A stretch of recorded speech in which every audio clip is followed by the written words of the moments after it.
ഏറ്റവും പ്രധാനപ്പെട്ട ഒരു ഇടപെടൽ അത് കീം പരീക്ഷാ ഫലവുമായി ബന്ധപ്പെട്ട് ഹൈക്കോടതിയിൽ നിന്നുണ്ടായിരിക്കുന്നു. സർക്കാരിന് വീണ്ടും തിരിച്ചടി ഉണ്ടായിരിക്കുകയാണ്. പരീക്ഷാഫലം റദ്ദാക്കിയ സിംഗിൾ ബെഞ്ചിന്റെ ഉത്തരവിനെതിരെ സർക്കാർ നൽകിയ അപ്പീൽ ഹൈക്കോടതി ഡിവിഷൻ ബെഞ്ച് തള്ളിയിരിക്കുന്നു.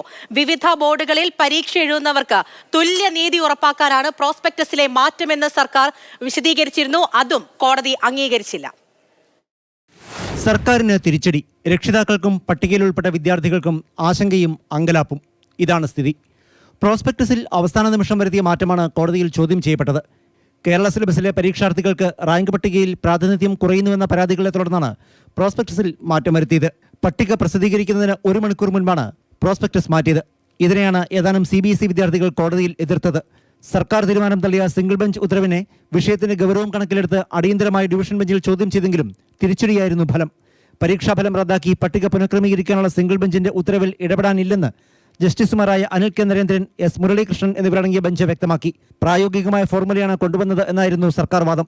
ഓഗസ്റ്റ് 14-നകം പ്രവേശനം പൂർത്തീകരിക്കേണ്ടതുണ്ടെന്നും സർക്കാർ കോടതിയെ അറിയിച്ചു. വിദഗ്ധ സമിതി റിപ്പോർട്ട് കോടതി ഇന്ന് പരിശോധിച്ചു. മറ്റു വീഴ്ചകളില്ലെങ്കിലും ഫോർമുലയിൽ അവസാന നിമിഷം മാറ്റം വരുത്തിയ നടപടിക്ക് സാധുതയില്ലെന്ന് ഡിവിഷൻ ബെഞ്ചും ശരിവയ്ക്കുകയായിരുന്നു. സർക്കാരിന് മുന്നിൽ ഇനി 2 വഴികളാണ് ഉള്ളത്. ഒന്നുകിൽ അനുകൂല വിധി പ്രതീക്ഷിച്ച് സുപ്രീം കോടതിയെ സമീപിക്കുക, അല്ലെങ്കിൽ സിംഗിൾ ബെഞ്ച് വിധി അനുസരിച്ച് പട്ടിക പുനഃക്രമീകരിക്കുക. മാതൃഭൂമി ന്യൂസ്, കൊച്ചി.